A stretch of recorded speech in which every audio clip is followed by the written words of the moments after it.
Emma, I have cervical cancer and it went undiagnosed for 18 months. My journey started in 2018, September 2018. I went to my GP for abnormal bleeding and I wasn't really listened to because I recently had a smear and it came back fine. And I was just kind of fobbed off. I eventually went back to a different doctor and the GP sent me on to oncology. I was eventually seen in oncology in November 2018. They took a smear and they sort of like had a little look and they said that it is behaving as though it's cancer. But nothing suggests at this point it is cancer because I had recently had a smear and they were like, usually these things are pretty spot on. There's probably something else going on. However, it is behaving like cancer and you need to be aware of that. They sent me to have an ultrasound done in December 2018 and the ultrasound had shown that there was a thickening of the uterus lining, which suggests womb cancer. I was called back in to have an endoscopy in January 2019 and the guy, the gynae there took like 8 biopsies of my womb and some biopsies of my cervix. He told me that he did not feel that it was cancer because the smear that they had done in November 2018, that had come back okay and there was nothing wrong except that I was overweight and I should try harder to lose weight and all of my abnormal bleeding would stop. My womb was very brittle, he told me, and this was also due to my weight. He said if anything comes back with the biopsies, he'll call me straight away. I didn't get the phone call, so I assumed that everything was fine and I would see him in a few months. So in May 2019, I see him and he said, yeah, there was nothing wrong with the biopsies. This is all to pretty much do with your weight and I would like to do an ablation of your womb. An ablation is a laser, so they laser the lining away. And I agreed. I'm in a lot of pain, I lose a lot of blood. And this has been going on now at this point for a good 6 months. So I was just like, fine, yes, just sign me up. He got me in for an operation in July. They then cancelled it because I was anemic. So I started taking iron, which I was already on. So I was a bit surprised why they had said like, you know, you need more iron. So I had said, fine, I'll take some more iron. They then rescheduled it for August 2019. That was also cancelled due to me being anemic. They redone it for October. That was cancelled due to me being anemic. They had rescheduled it for December, which was then again cancelled due to me being anemic. And by this point I'd had enough. You know, my pains were getting worse. The bleeding was still very much the same as it always had been from 2018. But this has now been going on for over a year.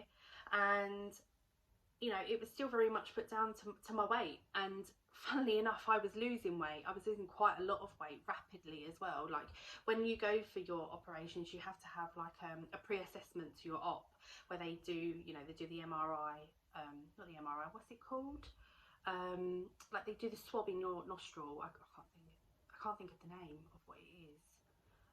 I can't think of it, but they check you don't have like this illness. I don't know what is it called? I don't know what it's called. Anyway, I don't know what it's called. And they check and they check your weight and they had started to notice that I had lost weight and they went, oh good, you're trying to lose weight, that's a positive. And actually I wasn't, it was just happening. And I was like, well, you know, I'm not going to complain, it's happening, that's fantastic.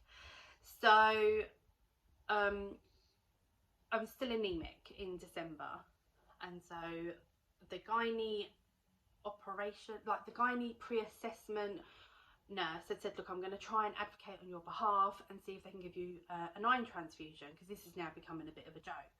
And I agreed. I then got onto the phone myself and spoke to the gynae doctor originally that I'd seen in January, February and May and said like, this is getting a bit of a joke. And the secretary had passed this on and then came back to me with, doctor agrees, and had said that this is to go ahead no matter what in January 2020. So January 2020 rolls round, I'm going for surgery to have this ablation done on my womb. When I wake up, doctors come round to me and say, Emma, I'm super sorry, we wasn't able to do the operation. We found a very large mass on your cervix. And I was just like, no, that doesn't make sense. And she went, no, it doesn't. We've previously looked back at all the other notes and it doesn't make sense. But, you know, you'll hear back from us in 2 weeks' time. So our NHS trust, where I live, has a 2-week turnaround. So if they think that something is cancer, they have 2 weeks to find out, and they're to get you back in within 2 weeks to start off like a plan, a treatment plan. 2 days had passed and they contacted me again to have an MRI. So I went for the MRI, and the guys there were really, really lovely, and they had said that they were going to send on the report to my doctor. 2 weeks had passed, I heard nothing. 3 weeks had passed, I'd still heard nothing, and I thought, well, it can't be nothing sinister. I mean, it all adds to nothing sinister. Despite what the doctor was saying, it all adds to nothing sinister, because, you know, of all the previous tests, and no one has contacted me. So I then started to ring around. It took a couple of days to actually track down anybody to listen to me. And they said that you will have a gynae appointment with the original doctor that you had last year. So I said, okay, fine. I had that appointment on, what's the day?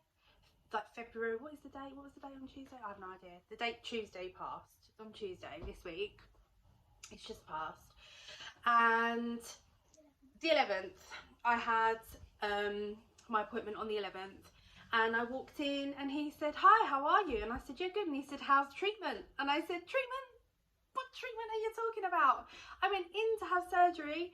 I came out with nothing being done, and they found a mass, and here I am sitting in front of you going, what the heck was it?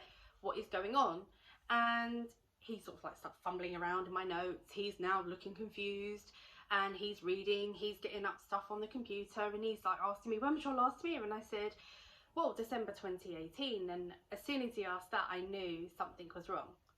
So he then turns to me and says, I'm so sorry, but you have cervical cancer.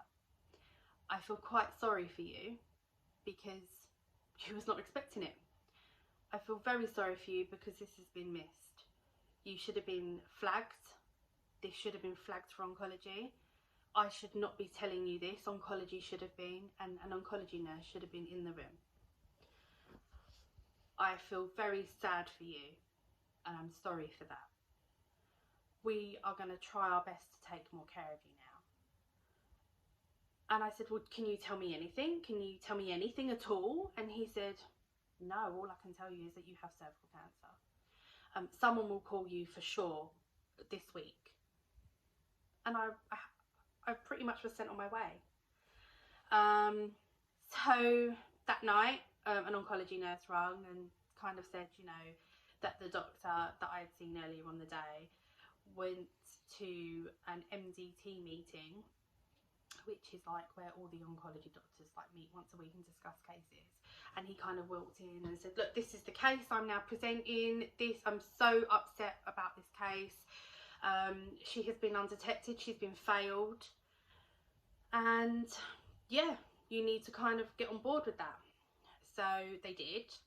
And they had said that I need to come in and meet the oncology team on Friday, which was the 14th.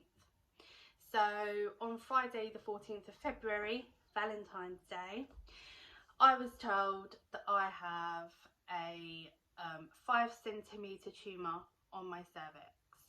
That it's a grade 2, which I believe is a medium growth. I also was told that it's possible from the MRI that I had previous, like now it's like 4 weeks ago, that I had done. Looks like it's spread to my bladder and possibly my bowel.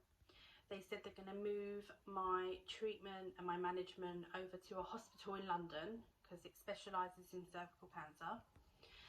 And they had said that, you know, we're really sorry that it's been undetected. And I said, I feel I've been failed because, you know, you had so many chances to get this, to actually, you know, take chances of catching this, and you didn't. You know, you kept putting off my operations, and I feel that, you know, you kept saying that it was due to me being anemic, and it wasn't. I think that they probably thought, who could we move today on the day surgery about? Who's not so urgent? Oh, she'll do. She's anemic. She's fine. We'll move her to another month. And actually, because my way of thinking is, I was anemic all those other months. I was anemic in January. What was the difference? So, but here I am now. I still don't have a great plan. I'm still waiting on dates for the London hospital to get back to me, because I was told I also need a PET scan to see where else it's possibly spread in my body. And also, like,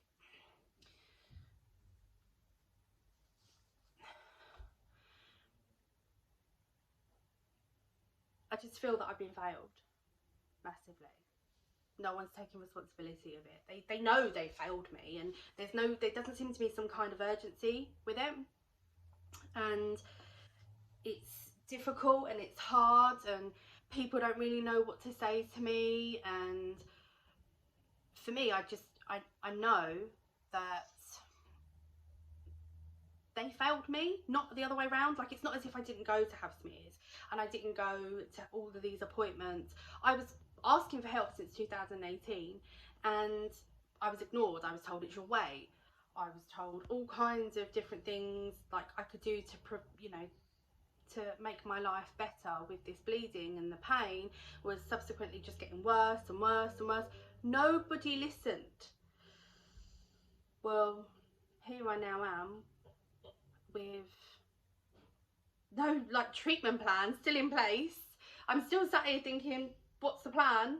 Other than I'm meant to have an exploratory procedure this week. I'm meant to have an exploratory procedure in my bladder. They're meant to see if it's spread. Camera's gone in there, and in my bowel. They're meant to have a look. Other than that, that's all I've got. I have nothing else. And yeah, it's like a waiting game, a ticking time bomb. In fact, that's how it feels. I've been to pals. They've tried their best, and yeah. I'm thinking of doing these weekly vlogs, just so I can look back on what was said, and also how far I would have come, and to help someone else, if anything. If you have any abnormal bleeding, don't just let them fob you off with, but you've had a smear. You've had a smear literally 4 weeks ago, or you've had a smear a year ago or 3 years ago, and that came back fine. Don't listen to that. Listen to your body. If you know, because I knew there was something wrong, something wasn't right.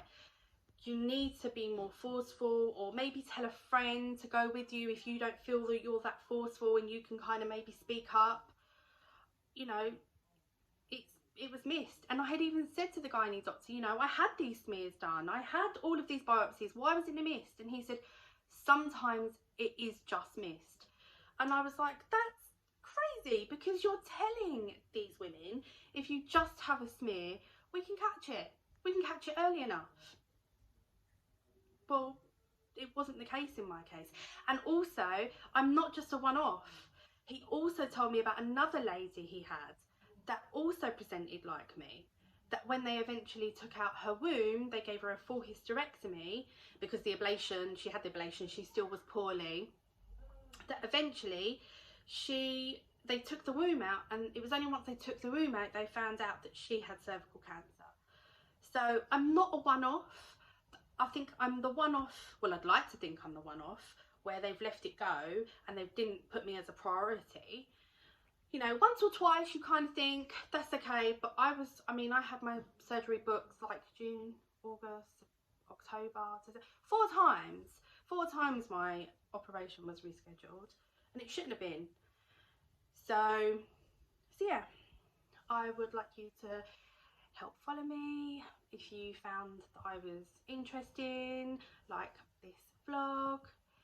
Yeah, try and keep up to date with me. If you have someone in your life and you're not too sure, you know, how they're feeling. I mean, I'm a positive person anyway, you know, it's very rare that I would sit here and cry. But yeah, you know, come and read, well, not read, listen to the vlog, and just like, I mean, I'm not normal. I'm not the normal kind of cases. Usually you go in and have a smear, and if you go in and have a smear, then they kind of, you know, do the swab, and then it comes back and they call you back in, and they do things like that. That's usually how it's caught really early. And, you know, all they do is like laser those cells away, or, you know, that didn't happen for me. I was having those smears. Those smears were coming back that I was fine. You know, it's just really bad luck. And yeah, so hopefully I'll put up another vlog maybe Sunday if I'm able to. Like I said, I have a procedure booked for Thursday next week, but I would keep you updated on like things like what's happening with my journey, what happened on that surgery. So yeah, come back to me next week and I'll speak to you soon.